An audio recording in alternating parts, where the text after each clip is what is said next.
दिव्यांग और वरिष्ठ नागरिकों भत्ता बढ़ाइले राज्य सरकार 4,17,496 हिताधिकारी हेबे उपकृत। दिव्यांग और वरिष्ठ नागरिकों भत्ता बढ़ाइले राज्य सरकार राज्य 80 वर्ष ऊर्ध्व वयस्क एवं 80% ବା ତାଠାରୁ ଅଧିକ ଦିବ୍ୟାଙ୍ଗ ଏଣିକି ମାସକୁ 3500 ଟଙ୍କା ପାଇବେ। ହିତାଧିକାରୀଙ୍କୁ ଜୁନ୍ ମାସରେ ମିଳୁ ଏହି ଭତ୍ତା। ଏନେଇ ସମସ୍ତ ଡିଏସ୍ଏସ୍ ଓ ଏଏସ୍ଓ ରାଜ୍ୟ ସରକାରଙ୍କୁ ନିର୍ଦ୍ଦେଶ ଦେଇଛନ୍ତି ସରକାର। ବିଜେପି ସରକାରଙ୍କ ଏହି ମହତ୍କାଂକ୍ଷା ଯୋଜନା ଦ୍ୱାରା ରାଜ୍ୟରେ 4,17,496 ଜଣ ହିତାଧିକାରୀ ଉପକୃତ ହେବେ ବୋଲି ମୁଖ୍ୟମନ୍ତ୍ରୀ ମୋହନ ଚରଣ ମାଝୀ କହିଛନ୍ତି। ଚାଲନ୍ତୁ ନଜର ପକାଇବା ପରବର୍ତ୍ତୀ ଖବର ଉପରେ। ସୁଭଦ୍ରା ଯୋଜନା ଉପରେ ଉପମୁଖ୍ୟମନ୍ତ୍ରୀଙ୍କ ବଡ଼ ଘୋଷଣା। ବଞ୍ଚିତ ହିତାଧିକାରୀଙ୍କୁ ପୁଣି ମିଳିବ ଲାଭ। ଆଇଆଇଏମ୍ ସମ୍ବଲପୁର ଛାତ୍ରଛାତ୍ରୀ କରିବେ ସର୍ଭେ। ରାଜ୍ୟ ସରକାର ଗରିବ ଓ ମହିଳାଙ୍କ ମୁଖ୍ୟ ଯୋଜନା ସୁଭଦ୍ରା ଯୋଜନା ଉପରେ ଅତି ଗୁରୁତ୍ୱପୂର୍ଣ୍ଣ ଘୋଷଣା କରିଛନ୍ତି। ସେ କହିଛନ୍ତି କେହି ବି ହିତାଧିକାରୀ ଏହି ଯୋଜନାରୁ ବଞ୍ଚିତ ହେବେ ନାହିଁ। ସମସ୍ତଙ୍କୁ ଲାଭ ଦିଆଯିବ। ଆଇଆଇଏମ୍ ସମ୍ବଲପୁରର ଛାତ୍ରଛାତ୍ରୀମାନେ ଏହି ଯୋଜନାର ସର୍ଭେ କରିବେ। ଏପର୍ଯ୍ୟନ୍ତ ଯେଉଁ ହିତାଧିକାରୀ ଲାଭ ପାଇନାହାନ୍ତି ସେମାନଙ୍କୁ ପୁଣି ଚିହ୍ନଟ କରାଯିବ। ସର୍ଭେ ପରେ ସମସ୍ତ ତଥ୍ୟ ଓ ରିପୋର୍ଟ ରାଜ୍ୟ ସରକାରଙ୍କ ଉପରେ ଦାଖଲ କରାଯିବା ସହିତ ଉପମୁଖ୍ୟମନ୍ତ୍ରୀ କହିବା ଅନୁସାରେ ଯେଉଁ ମହିଳା ଏପର୍ଯ୍ୟନ୍ତ କିସ୍ତି ଟଙ୍କା ପାଇନାହାନ୍ତି ସେମାନଙ୍କୁ ଏକ ସଙ୍ଗରେ 3ଟି କିସ୍ତି ଟଙ୍କା ପ୍ରଦାନ କରାଯିବ। ପ୍ରତିବର୍ଷ 2ଟି କିସ୍ତି 10,000 ଟଙ୍କା ଦିଆଯିବା ଯୋଜନା ଘୋଷଣା କରାଯାଇଥିବା ବେଳେ ଏପର୍ଯ୍ୟନ୍ତ 1,65,877 ଜଣ ମହିଳା ପ୍ରଥମ କିସ୍ତି ଟଙ୍କା ଉଠାଇଛନ୍ତି ଏବଂ 97,82,092 ଜଣ ମହିଳା ଦ୍ୱିତୀୟ କିସ୍ତି ଟଙ୍କା ଉଠାଇଥିବା ବେଳେ ଏହା ଅପେକ୍ଷା ଭାବରେ ବୃହତ ଏବଂ ଜନକଲ୍ୟାଣ ପଦକ୍ଷେପ ଭାବରେ ଦେଖାଯାଉଛି। ଉପମୁଖ୍ୟମନ୍ତ୍ରୀ କହିଛନ୍ତି ଯେ ଏହି ଯୋଜନା ଉଦ୍ଦେଶ୍ୟ ହେଉଛି ସମସ୍ତ ହିତାଧିକାରୀଙ୍କୁ ବୃତ୍ତିଗତ ଓ ଆର୍ଥିକ ସ୍ୱାବଲମ୍ବୀ ସହଯୋଗ କରିବା।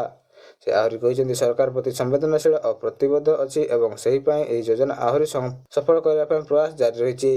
ସୁଭଦ୍ରା ଯୋଜନା ଏବେ ଓଡ଼ିଶାର ମହିଳା ସଶକ୍ତିକରଣ ଓ ଅର୍ଥ ସମାବେଶ ପାଇଁ ଏକ ମିଳିତ ପଥ ଭାବରେ ପରିଗଣିତ ହେଉଥିବା ବେଳେ ଆଇଆଇଏମ୍ ସମ୍ବଲପୁର ଛାତ୍ରଛାତ୍ରୀମାନଙ୍କ ସହଯୋଗ ଏହି ଯୋଜନା ଭବିଷ୍ୟତକୁ ଆହୁରି ଲକ୍ଷ୍ୟନିଷ୍ଠ କରିବ ବୋଲି ଆଶା କରାଯାଇଛି। ଚାଲନ୍ତୁ ନଜର ପକାଇବା ପରବର୍ତ୍ତୀ ଖବର ଉପରେ। ପୁଣି ଆରମ୍ଭ ହେବାକୁ ଯାଉଛି କୈଳାସ ମାନସରୋବର ଯାତ୍ରା। ଏହି ଯାତ୍ରା ଜୁନ୍ ମାସରେ ନଥୁଲାମ ରୋଡ୍ ନେଇ ଆରମ୍ଭ ହେବାକୁ ଥିବା ବେଳେ ଏଥିପାଇଁ ଏବେ ଯୁଦ୍ଧକାଳୀନ ଭିତ୍ତିଭୂମି ପ୍ରସ୍ତୁତ ଚାଲିଛି। କୈଳାସ ମାନସରୋବର ଯାତ୍ରା ବୈଦେଶିକ ମନ୍ତ୍ରଣାଳୟ ତରଫରୁ ଆୟୋଜନ କରାଯାଇଥାଏ। ଏହି ଯାତ୍ରା ଜୁନ୍ 2025ରୁ ଆରମ୍ଭ ଅଗଷ୍ଟ 2025ରେ ଶେଷ ହେବ ବୋଲି ସୂଚନା ଆସିଛି। ମନ୍ତ୍ରୀ କର୍ତ୍ତିବର୍ଦ୍ଧିତ ସିଂ କହିବା ମୁତାବକ ଯେଉଁ ଯାତ୍ରୀମାନେ ମାନସରୋବର ଯାତ୍ରା ପାଇଁ ରେଜିଷ୍ଟର କରିଥିଲେ ସେମାନଙ୍କୁ କମ୍ପ୍ୟୁଟର ମାଧ୍ୟମରେ ଚୟନ କରାଯାଇଛି।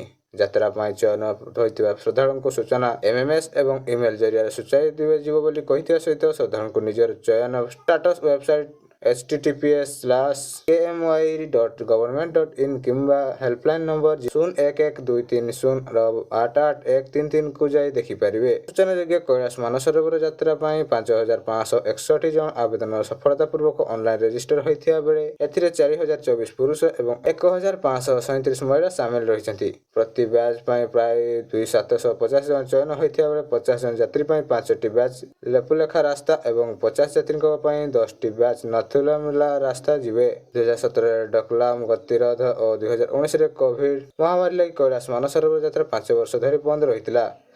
ଚଳିତ ବର୍ଷରୁ ଯାତ୍ରା ପୁଣି ଆରମ୍ଭ ହେବ। ଏଥିପାଇଁ ସଂକୀର୍ଣ୍ଣ ଚୀନ ଓ ଭାରତ ସୀମା ମଧ୍ୟରେ ଚୂଡ଼ାନ୍ତ ପ୍ରସ୍ତୁତି ଆରମ୍ଭ ହୋଇଯାଇଛି। ଚାଲନ୍ତୁ ନଜର ପକାଇବା ପରବର୍ତ୍ତୀ ଖବର ଉପରେ। ଦଶହରା ପୂର୍ବରୁ ଛାତ୍ର ସଂସଦର ନିର୍ବାଚନ ହେବ। ଏନେଇ ବଡ଼ ବୟାନ ଦେଇଛନ୍ତି ଉଚ୍ଚଶିକ୍ଷା ମନ୍ତ୍ରୀ ସୂର୍ଯ୍ୟବଂଶୀ ସୁରଜ। ଦୀର୍ଘ 7 ବର୍ଷ ହେଲା ବନ୍ଦ ରହିଥିବା ଛାତ୍ର ସଂସଦର ନିର୍ବାଚନ ଗତ ବର୍ଷ ସରକାର ବଦଳି ପରେ ଛାତ୍ର ସଂସଦ ନିର୍ବାଚନ ହେବ ନେଇ ଛାତ୍ରମାନଙ୍କ ମଧ୍ୟରେ ଆଶାର ଦୀପ ଜଳିଥିଲା।